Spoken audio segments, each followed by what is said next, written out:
I'm pretty optimistic for right now. There's what you see on social media and the kind of filler generated video, right? That is filling everyone's social media feeds, and is let's say what my children would call brain rot, right?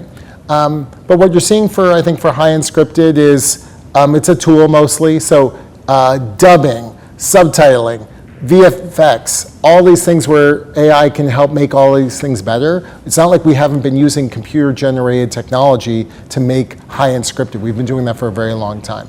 I haven't seen any presentation yet that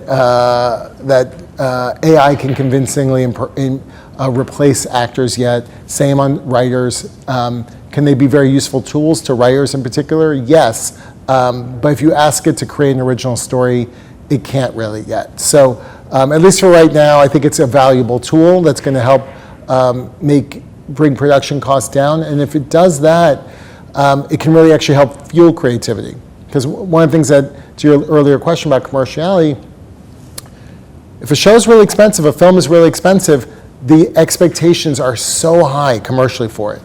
If you lower the cost of production, financiers can take more creative risk because not every release has to be a blockbuster. So to the degree it can help lower production costs, I actually think it can help fuel creativity and empower creators and actors.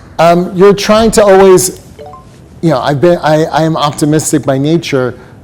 You're always trying to balance shows kind of financial cost with its commercial reach. So there was a period in Hollywood for a few years where that connection wasn't drawn as rigorously as it used to be. So you're doing always a math in your head of kind of cost to audience and also cost to kind of artistic expression.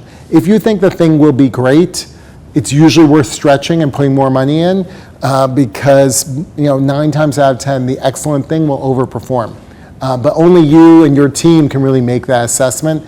There's a lot of gut still in creative endeavors in Hollywood, more gut decision-making than I think people realize.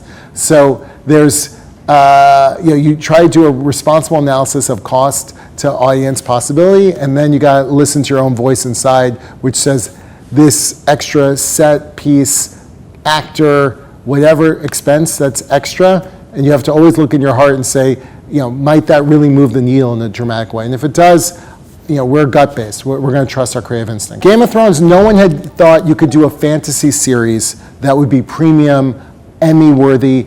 It had never happened. There had been fantasy shows made in America, and they were on broadcast TV. They were really viewed as a kind of filler programming. So it was a radical choice to do it, absolutely. But you also look for other markers. Lord of the Rings. Both the books, which are great books, the films have been huge successes, and the last film won the Oscar. That's the only fantasy film that's ever won an Oscar, but it was a demonstration that if you treated the genre in a really sophisticated way, it could break through to a larger audience and a more grown-up, sophisticated audience, as well as a mass audience.